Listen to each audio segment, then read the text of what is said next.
Hey guys, welcome to our channel edge review. Hope करता हूँ कि आप सब ठीक होंगे और बिना समय गवाए लेट्स गेट स्टार्टेड।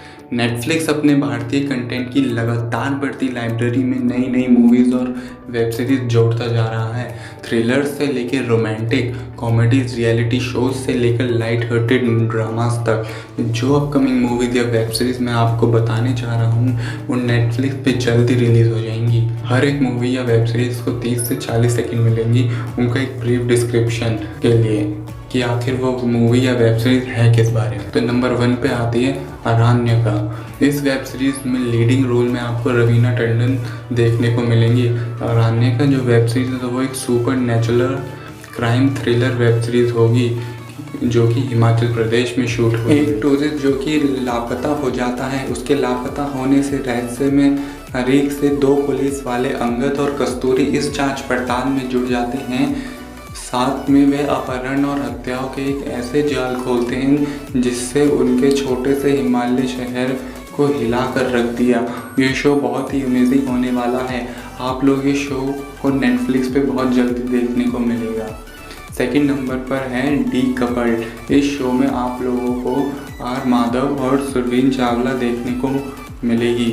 ये शो बेसिकली भारत और विवाह के वास्तव स्वरूप का प्रतीक करने का प्रयास करते हैं। शो की कहानी एरे के इर्द गिर्द घूमती है जो कि एक फिक्शन राइटर है और एक आदमी 2 चीज़ से सफ़र कर रहा है, पुरानी वास्तुनिष्ठा और अत्यधिक शिष्टा। एरे ने अपनी बीवी को डाइवोर्स दिया था पास्ट में, इनकी बेटी दोनों को दोबारा साथ में लाती है। आर्य ने अपनी एक्स बीवी को अपने साथ रहने के लिए बना लेता है ताकि जो उसकी एक्स बीवी है वो उसकी बेटी का ध्यान रखे।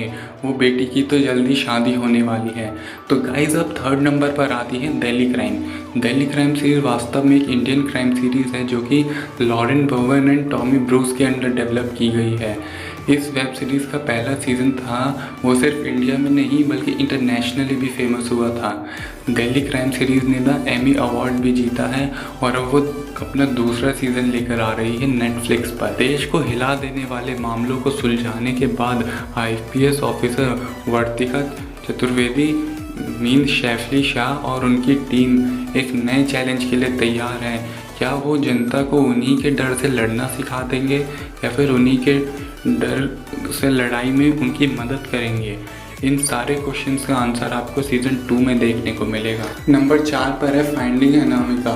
ये शो प्रोड्यूस किया है करण जौहर ने और इस शो को डायरेक्ट किया है करिश्मा कोहली और विजय नाबिड ने।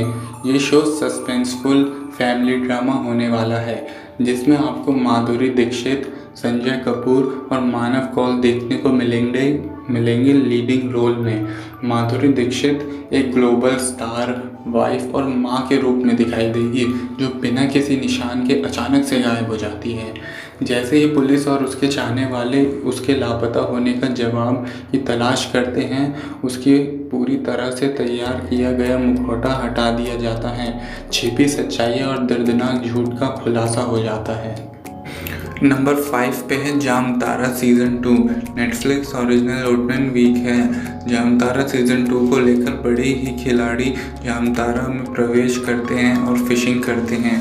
पॉलिटिक्स ट्राई करती है जामतारा की फ़िशिंग को कंट्रोल करने की, पर पॉलिटिक्स को खुद पता नहीं चलता कि कब उन्होंने जामतारा की फ़िशिंग को ज्वाइन कर लिया। अगर आप लोगों ने अभी तक इसका सीज़न 1 नहीं देखा है तो ये एक बहुत अच्छा टाइम है सीज़न 1 को देखने के लिए। नंबर 6 पर है Kota factory season 2। Kota factory India की पहली ऐसी वेब सीरीज़ थी जो ब्लैक और वाइट में देखने को मिली। ये वेब सीरीज़ रिवॉल्व करती है स्टूडेंट जो IIT और नीट की प्रिपरेशन करते हैं। मेनली ये वेब सीरीज़ उन बच्चों के लिए फ़ायदेमंद या फिर फोकस करती है जो कोटा में रहकर IIT की प्रिपरेशन करते हैं। अगर आप लोगों ने भी कभी IIT की तैयारी की है तो आप इसको इमोशनली और मेंटली कनेक्ट हो जाएंगे। नंबर 7 पर है माही वेब सीरीज़ प्रोड्यूस की है अनुष्का शर्मा और प्रणेश शर्मा ने। इसमें एक व्यक्तिगत त्रासदी के बाद बिल तनवर को विनम्र 47 वर्षीय पत्नी और मां खुद से सफ़ेदपोश अपराध और गंदी राजनीति के जाल में उलझा हुआ पाती है जो उसे हमेशा के लिए हिंसा के खरगोश के छेद में धकेल देती है। उसे और उसकी दुनिया को बदल देता है जिसे वह रहती है। भाई एक मिनिम और पत्नी और माँ है भील तनवर की कहानी बताती है, जो खुद एक अचानक से हिंसा और ऊर्जा के खरगोश के छेद में पाती है जब वह संयोग से एक कुख्यात माफिया प्रमुख को मार देती है। जैसे जैसे उसका पंथ बढ़ता है, उसके अपराधी और राजनीतिक अंडरग्राउंड में और खींच लिया जाता है। नंबर 9 पे है मसाबा। मसाबा यह एक कठिन दुनिया है, लेकिन मसाबा और नैना गुप्ता साथ में गड़बड़ी खत्म हो गई और इस बार हो जाने विश्व प्रतियुद्ध है। मसाबा कैमरे के सामने जाती है और नैना गुप्ता उनके पीछे जाने का फैसला करती है। हर समय में प्यार, पुराने प्यार और कुछ असंभाव्य प्यार के साथ व्यवहार करती है। दोनों महिलाएं अपने करियर, छवि, दोस्ती और प्रेमियों को अपने हाथ में लेती हैं और सब कुछ बदल देती हैं। नंबर 10 पे है रॉय। इस नेटफ्लिक्स ओरिजिनल में मनोज बाजपेयी, गजराज राव, के मेनन, अली फजल, हर्षवर्धन कपूर और राधिका मिथुन देखने को मिलेंगी। यह शो सत्यजीत राव के कैनन पर आधारित है, जिन्होंने भारत के अब तक देखे गए कुछ लिखने के लिए भी याद किया जाता है। सो गाइस, ये थी हमारी लिस्ट जो मैंने आपको ऊपर तक 10 वेब सीरीज़ बताई है। ये जल्दी आपको नेटफ्लिक्स पे देखने को मिल जाएंगी। तो तब तक के लिए okay bye and thanks for watching.